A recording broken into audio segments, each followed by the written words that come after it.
Hey guys, this is Nita. Welcome to my channel Learn and Shine.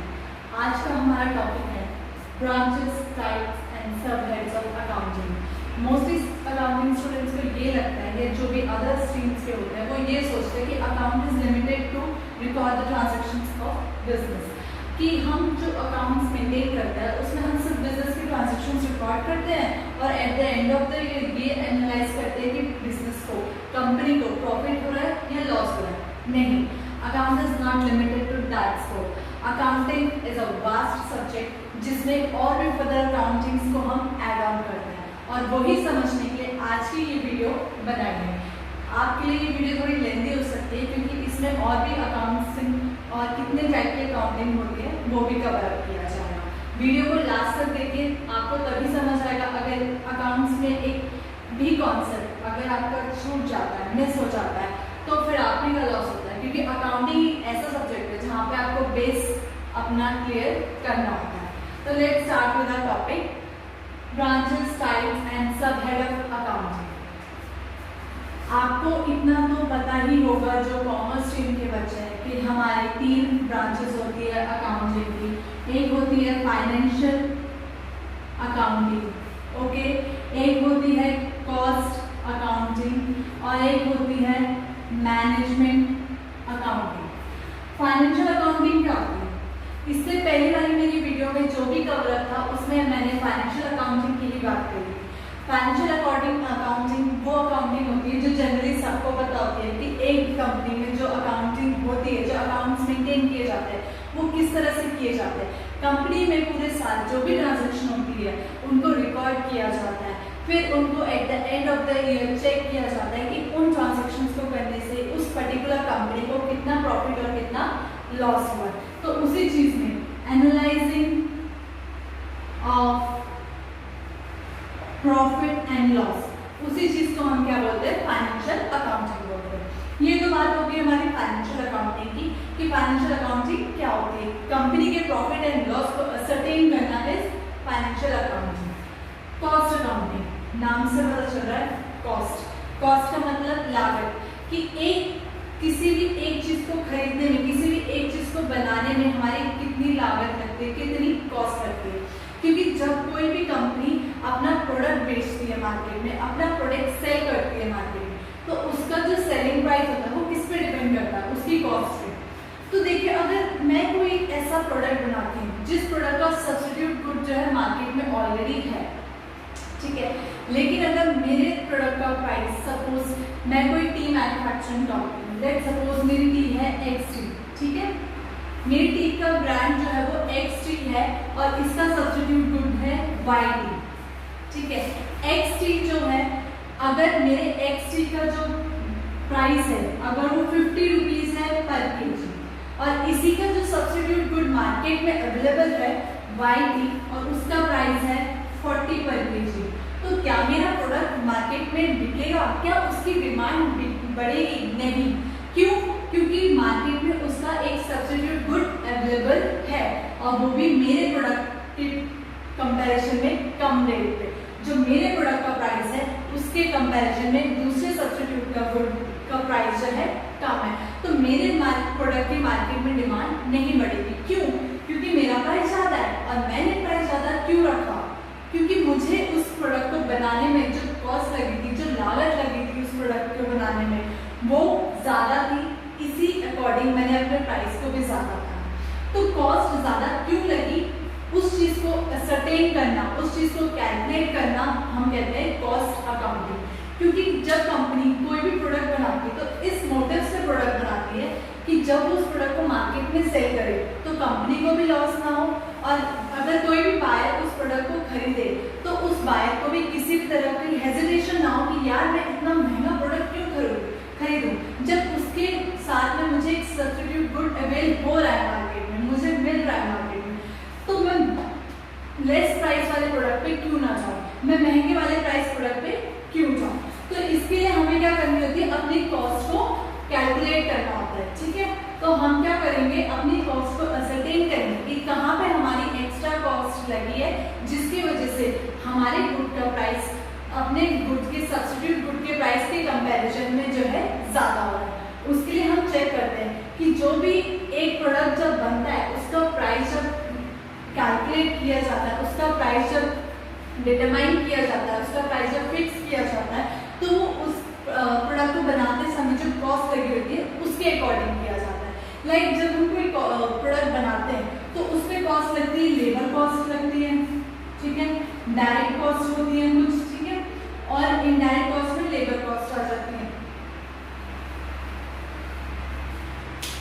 Direct cost और indirect cost लगती है। Let's suppose अगर हम किसी प्रोडक्ट को सेल करते हैं मार्केट में, तो उस प्रोडक्ट को हम क्या करेंगे, उस प्रोडक्ट को हम मार्केट में एडवर्टाइज करेंगे, उसका प्रचार करेंगे, तो उस एडवर्टाइजिंग की कॉस्ट कितनी आ रही है उसको भी ऐड ऑन करेंगे। उसको बनाते समय हमने उन वर्कर्स को कितने वेजेस दिए, कितनी सैलरी दी है, उसको भी हम कंसिडर करेंगे उस प्रोडक्ट का सेलिंग प्राइस कैलकुलेट करते समय। तो जितने भी उस प्रोडक्ट को करते समय जो भी एक्सपेंसेस लगे, अगर किसी फैक्ट्री में बना है, उस फैक्ट्री का हम रेंट दे रहे होंगे, उस फैक्ट्री की जो इलेक्ट्रिसिटी बिल हमने दिया है उस गुड को प्रोड्यूस करते समय, तो वो भी हम उसकी कॉस्ट में कंसिडर करेंगे।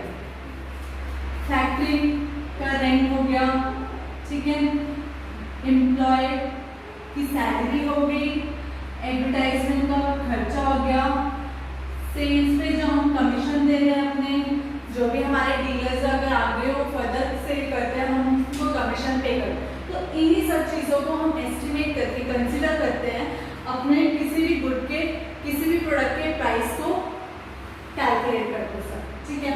अगर हमारे यहाँ पे सपोज मैं कोई एक ऐसी प्रोडक्ट बना रही जहाँ मुझे लगता है उस प्रोडक्ट की 100 यूनिट बनने के लिए मुझे सिर्फ 4 वर्कर्स चाहिए। I need 4 workers to produce 100 units. मुझे 4 वर्कर की जरूरत है 100 यूनिट्स बनाने के लिए। लेकिन अगर मैंने अपनी फैक्ट्री में 4 वर्कर्स की जगह 6 वर्कर्स हायर कर रखे हैं उन्हीं 100 यूनिट को बनाने के लिए, तो क्या मेरे कॉस्ट बढ़ेगी नहीं? अगर मेरी कॉस्ट बढ़ती है तो मेरा उस प्रोडक्ट का प्राइस भी बढ़ेगा, ठीक है। तो इसके लिए मैं क्या करूँगी, मैं इन दो ध्यान दूंगी कि ये 2 एक्स्ट्रा वर्कर्स, ये जो +2 एक्स्ट्रा वर्कर्स आए हैं इनको मैं हटा सकूं। क्यों? क्योंकि मुझे अपनी कॉस्ट मिनिमाइज करनी है। क्योंकि जब हम कोई प्रोडक्ट बनाते हैं तो हम इस मोटिव से बनाते हैं उस प्रोडक्ट में जो भी हम इनपुट लगा रहे हैं वो कम से कम और बेस्ट क्वालिटी का लगे, कम से कम प्राइस का लगे, ताकि जब हम उस प्रोडक्ट को मार्केट में सेल करें तो उसकी जो सेलिंग प्राइस होगा वो कम हो, ताकि बायर्स हमारे प्रोडक्ट की तरफ अट्रैक्ट हो सके, ठीक है। इसलिए हम क्या जो +2 वाला जो वर्कर्स हैं उनको हम एलिमिनेट करने की कोशिश करेंगे, ताकि इनके एलिमिनेट होने से हमारा जो है प्रोडक्ट का कॉस्ट जो है वो कम होगी, और प्रोडक्ट की कॉस्ट कम होने से हमारा जो सेलिंग प्राइस है हमारे प्रोडक्ट का, जो मार्केट प्राइस है जिसमें हम उसे बेच रहे हैं वो कम होगा और बायर्स हमारे गुड्स की तरफ अट्रैक्ट होंगे। लेट्स सपोज अगर 6 वर्कर्स करने में मेरी प्राइस जो है, मेरी कॉस्ट इस प्रोडक्ट को बनाने में 30 रुपीज़ लगती है, तो मैं 20 रुपीज़ का इसमें प्रॉफिट अर्न कर रही हूँ। तो मेरा मार्केट प्राइस क्या हो गया, सेलिंग प्राइस क्या रखा मैंने 50 रुपीज़, तो 20 रुपीज़ का मैंने प्रॉफिट कमाया है। क्यों? क्योंकि मेरी कॉस्ट कितने की लगी, 30 रुपीज़ की। तो मुझे यहाँ पे, और अगर ये लेट्स सपोज मैं 4 वर्कर्स रखती हूँ और मेरी कॉस्ट लगती है इसमें 20, इसमें मुझे 20 रुपीज़ का ही मार्जिन रखना है, तो मैंने 20 रुपीज़ का मार्जिन रखा, तो मेरा जो है आगे जो मेरा सेलिंग प्राइस बना वो 40 रुपीज़ रखा। देखा क्यों? मैंने अगर 2 वर्कर्स रिड्यूस कर दिए तो 10 रुपीज़ से मेरी कॉस्ट कम हो गई है और 10 रुपीज़ से ही मेरा सेलिंग प्राइस कम हो गया है। और अब क्या करेंगे लोग, ये भी अगर उनके पास है, ये भी अगर मेरे प्रोडक्ट की क्वालिटी बेटर होगी तो customer will choose my product, customer will opt my product. क्यों? क्योंकि उनको 40 रुपीज़ पर केजी टी में ही इतनी बेटर क्वालिटी मिल गई है कि वो किसी दूसरे ब्रांड के पास नहीं जाएंगे। ये सब कैसे हुआ? जब मैंने अपनी कंपनी में अपने कॉस्ट को मिनिमाइज किया, अपनी कॉस्ट को कंट्रोल किया, अपनी कॉस्ट को असरटेन किया कि एक पर्टिकुलर प्रोडक्ट बनने में मेरे एक कंपनी में कितनी कॉस्ट लग रही है, जिसकी वजह से मेरे उस प्रोडक्ट की मार्केट में डिमांड इंक्रीज नहीं हो रही है। तो कॉस्ट को कंट्रोल करना, कॉस्ट को मिनिमाइज करना, कॉस्ट को असरटेन करना is all about cost accounting. Clear है? नेक्स्ट आता है मैनेजमेंट अकाउंटिंग। मैनेजमेंट अकाउंटिंग से नाम समझ आ रहा है, मैनेजमेंट किसी चीज़ को मैनेज पॉइंट होता है जो पूरी कंपनी को मैनेज कर रहे होते हैं। क्योंकि अगर देखिए, अगर कोई कंपनी अच्छे से रन कर रही है, उस कंपनी के पास कैपिटल अच्छा है, पैसा अच्छा है अपने बिजनेस में लगाने के लिए, उस कंपनी में एम्प्लॉयर्स भी अच्छे हैं, लेकिन अगर उस कंपनी में मैनेजमेंट अच्छा नहीं है तो फिर वो कंपनी ज़्यादा दिन रन नहीं कर पाएगी। लेट्स सपोज कोई कंपनी है XYZ लिमिटेड, ठीक है। इस कंपनी में ये जो है अपने एम्प्लॉयज़ को सैलरी अच्छे से देते हैं, बहुत अच्छा पैकेज देते हैं अपने एम्प्लॉयज़ को, अट्रैक्टिव पैकेज देते हैं। तो एम्प्लॉयज़ इस कंपनी में हायर होना, इस कंपनी में सिलेक्ट होना प्रेफर करते हैं, काश हमारा सिलेक्शन, हमारी हायरिंग जो है इस कंपनी में हो जाए। बट उनका मेन इशू ये है कि हमें सैलरी का भी टाइम पे नहीं मिलती। क्यों? क्योंकि वह मैनेजमेंट नहीं है कि किस डेट पे एम्प्लॉय को सैलरी देनी है। लेट्स सपोज उन्होंने उनको बताया कि आपका सैलरी जो है वो 10th ऑफ द मंथ मिलेगा, 10th day of a month, जो भी महीना है उसके 10वीं तारीख को तुमको तुम्हारी सैलरी मिल जाएगी। लेकिन एम्प्लॉयज़ के अकाउंट में सैलरी आती है कभी 11 को, कभी 12 को, कभी 15 को। तो क्या एम्प्लॉय हैप्पी होंगे? एम्प्लॉय को सैलरी तो पूरी मिल रही है लेकिन उनको जो है टाइम पे नहीं मिल रही है। कंपनी कहती है कि अच्छा आपकी 9 आवर्स की शिफ्ट होगी, आपको उसमें 1 आवर का जो है ब्रेक मिलेगा। लेकिन जब कंपनी में मैनेजमेंट ही नहीं है तो वो क्या कर रहे हैं कि उनकी शिफ्ट को 1 आवर एक्सटेंड करके 10 आवर्स की कर रहे हैं और ब्रेक उन्हें हाफ एन आवर का दे रहे हैं। तो क्या एम्प्लॉय हैप्पी होंगे? क्या एम्प्लॉय सेटिस्फाइड होंगे? नहीं। क्यों? क्योंकि कंपनी का मैनेजमेंट जो है बिल्कुल भी अच्छा नहीं है। कंपनी में जो भी चीज़ है वो अनमैनेज है, कोई भी प्रॉपर चीज़ मैनेज नहीं हो रखी है। कंपनी का मैनेजमेंट कंट्रोल जो है वो अच्छा नहीं है। कंपनी में अगर ये सारी चीज़ें एम्प्लॉयज़ को मतलब जो भी चीज़ें चल रही है अगर वो एक इफेक्टिव वे में रन करवानी है तो कंपनी में जो मैनेजमेंट है, जो मैनेजिंग हो रही है वो प्रॉपर होनी चाहिए। जो हमारा मैनेजमेंट कंट्रोल है वो अच्छा होना चाहिए ताकि जो भी कंपनी अपना बिजनेस रन कर रही है वो इफेक्टिव वे में रन कर सके। तो हमारा ये 3 जो ब्रांचेस हैं, financial accounting, cost accounting, management accounting, hope so इतना अभी तक आपको क्लियर होगा।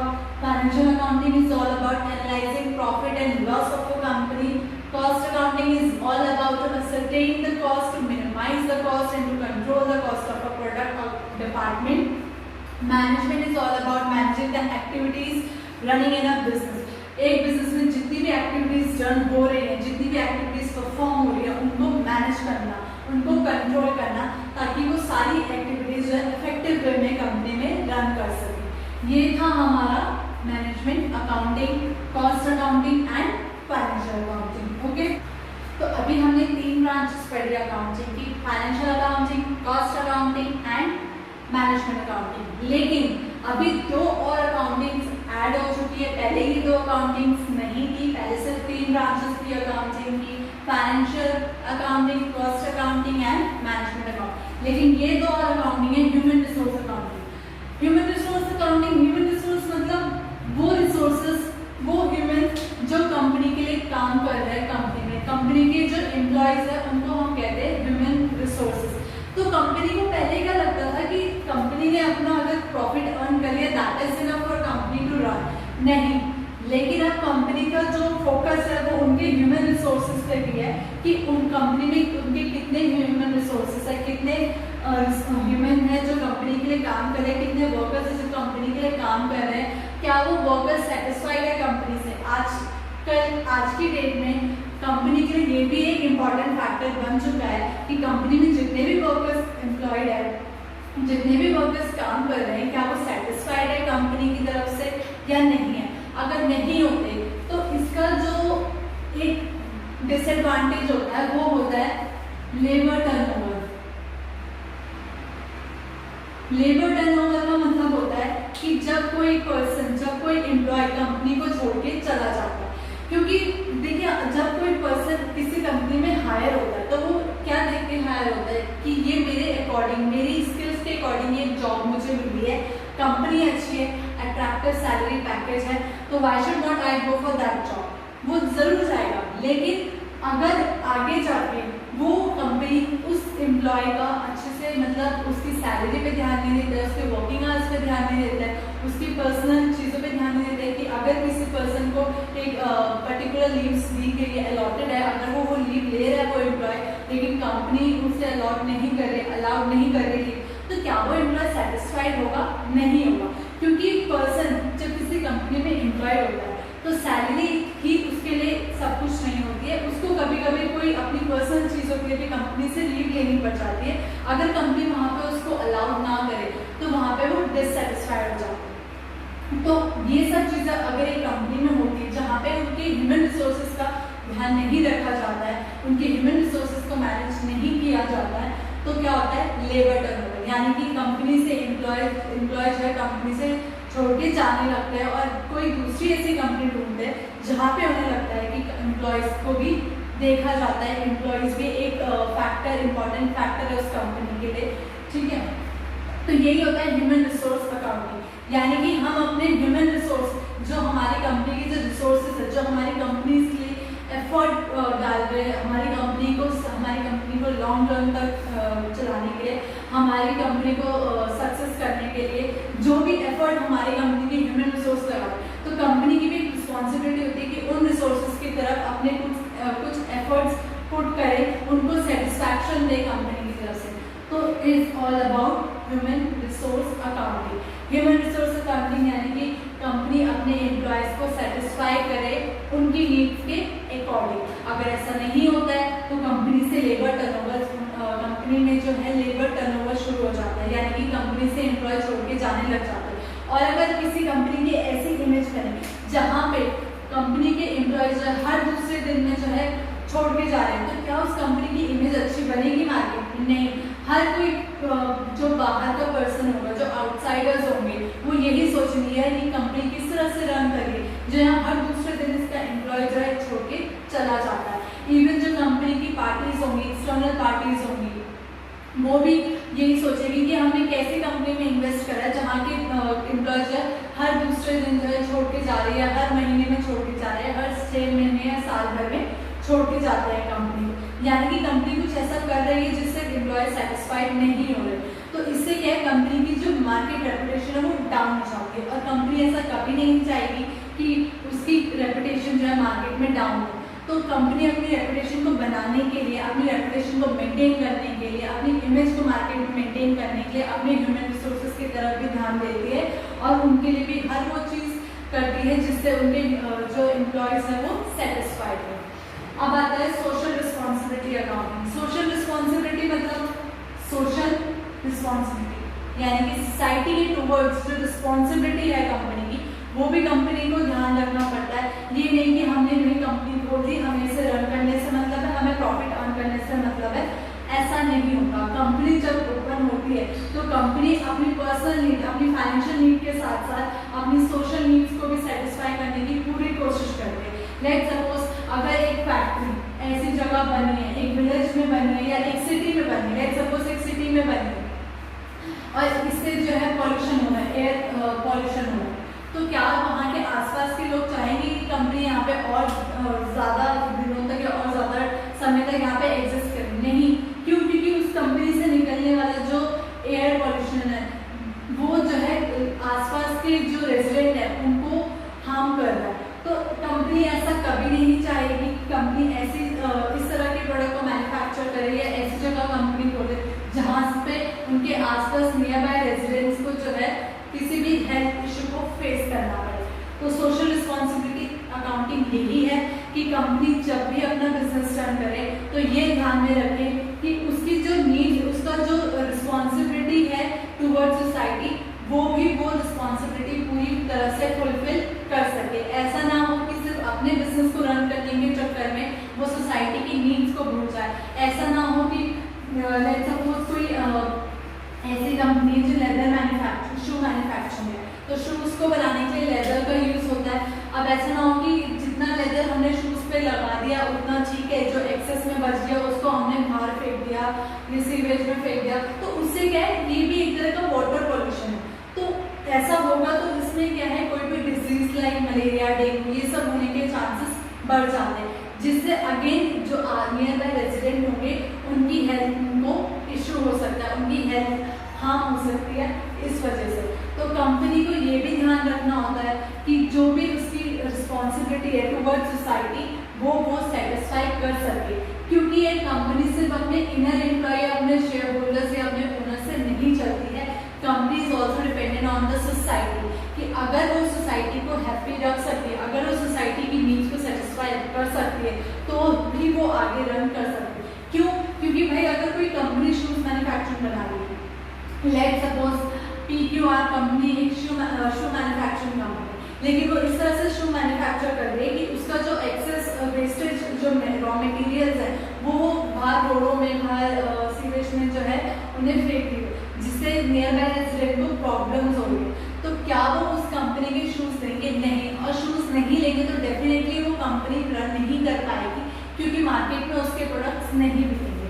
तो इस तरह से कोई भी कंपनी सर्वाइव नहीं करना चाहेगी, तो वो क्या करती है, अपनी सोशल रिस्पॉन्सिबिलिटी को फुलफिल करने की पूरी तरह से कोशिश करती है। तो ये दो भी आपको क्लियर होंगे, ह्यूमन रिसोर्स अकाउंटिंग और social responsibility accounting. Human resource मतलब कि जो भी कंपनी में एम्प्लॉयड है रिसोर्सेज, जो भी ह्यूमन रिसोर्सेज कंपनी में एम्प्लॉयड है उनकी नीड्स को फुलफिल करना। सोशल रिस्पॉन्सिबिलिटी अकाउंटिंग मतलब कंपनी जहाँ भी अपनी कोई भी अगर कंपनी किसी भी लोकेशन में अगर सेटअप है, तो उस लोकेशन में रहने वाले जितने भी रेजिडेंशियल्स है उनकी रिस्पॉन्सिबिलिटी भी उनको फुलफिल करनी होती है। ठीक है, तो ये हो गया हमारा ह्यूमन, सोशल, फाइनेंशियल और कॉस्ट और management accounting.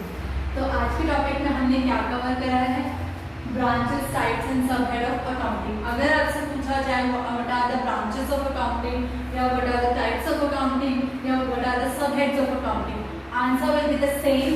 There are 5 branches, there are 5 types of accounting, and there are 5 subheads of accounting. And these are financial accounting, cost accounting, management accounting, human resource accounting, and social responsibility accounting. मैं video को और लंबा नहीं करना चाहूँगी, क्योंकि video already बहुत लेंदी हो गई है। लेंदी भी इसलिए थी क्योंकि मुझे आपको ब्रांचेस ऑफ अकाउंटिंग अच्छे से एक्सप्लेन करनी है। अब मैं इस वीडियो को समअप कर रही हूँ एक ही साथ। फाइनेंशियल अकाउंटिंग में हमने देखा जहाँ पे हम P&L एनालाइज करते हैं, कंपनी को कितना प्रॉफिट या कितना लॉस हो रहा है। कॉस्ट अकाउंटिंग में हम कॉस्ट मिनिमाइज करते हैं या कॉस्ट को कंट्रोल करते हैं, वो होता है हमारा कॉस्ट अकाउंटिंग। मैनेजमेंट अकाउंटिंग में हम क्या करते हैं? मैनेज करते हैं एक्टिविटीज़ को, जो भी कंपनीज में चल रही हैं उनको इफेक्टिव वे में वो इफेक्टिव वे से रन करें, इसलिए हम अपने मैनेजमेंट को कंट्रोल करके रखते हैं। Human resource accounting, satisfying employees, company में जितने भी एम्प्लॉयज हायर्ड हैं उन सबको सेटिस्फाई करना is also a basic need और is also a primary need of a company, या primary major factor of a company भी कह सकते हैं कि हर एक कंपनी में जितने भी एम्प्लॉयज एम्प्लॉयड है उनकी नीड को सेटिस्फाई करना भी एक कंपनी की रिस्पॉन्सिबिलिटी है। फिर है social responsibility last. Social responsibility मतलब needs responsibility towards society. Okay, जो सोसाइटी की तरफ जो एक कंपनी की रिस्पॉन्सिबिलिटीज होती हैं उनको हम कहते हैं सोशल रिस्पॉन्सिबिलिटी। तो अब आपको क्लियर हो गया होगा, accounting is not all about analysing profit and loss of a company. इसमें हम कंपनी की कॉस्ट को भी कंट्रोल करते हैं ताकि हमारा सेलिंग प्राइस अच्छे हो, ताकि हमारे प्रोडक्ट्स की डिमांड मार्केट में इंक्रीज हो। इसमें हम अपनी कंपनीज में होने वाली हर एक एक्टिविटीज़ को मैनेज करते हैं ताकि कंपनी का जो फंक्शन, कंपनी में जो भी एक्टिविटीज़ हो रही है वो एक स्मूथ तरीके से परफॉर्म की जाए।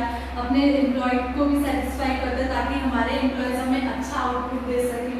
हम हमारी जो रिस्पॉन्सिबिलिटी टुवर्ड्स सोसाइटी है उनको भी फुलफिल करते हैं, क्योंकि हमारे प्रोडक्ट की डिमांड जो है हमारी सोसाइटी पे ही डिपेंड करती है। अगर हम उनको सेटिस्फाई करेंगे तो वो भी हमारी कंपनी की सर्विसेज से सेटिस्फाई होंगे। ठीक है, तो आज का टॉपिक सिर्फ इतना था, branches of accounting. Hope so आपको अच्छे से क्लियर होगा। स्टिल अगर किसी को कोई डाउट होता है, ही और शी कैन DM में और इंस्टाग्राम में आपको डिस्क्रिप्शन बॉक्स में अपने इंस्टाग्राम की लिंक दे दूँगी। और इससे पहले वाला जो मेरा लेक्चर था इंट्रोडक्शन टू अकाउंटिंग, उसकी भी मैं आपको डिस्क्रिप्शन बॉक्स में लिंक दे दूँगी। आप वहाँ पे जाके वो लेक्चर भी देख सकते हैं। वहाँ पे मैंने आपको बताया कि अकाउंटिंग होती क्या है, क्योंकि ये टॉपिक्स मैं जो भी कवर अप कर रही हूँ एक बिगनर्स के अकॉर्डिंग कर रही हूँ, क्योंकि हो सकता है ये वीडियो वो भी देख रहे हो जिन्होंने पहले कभी अकाउंट्स ना पढ़े हो,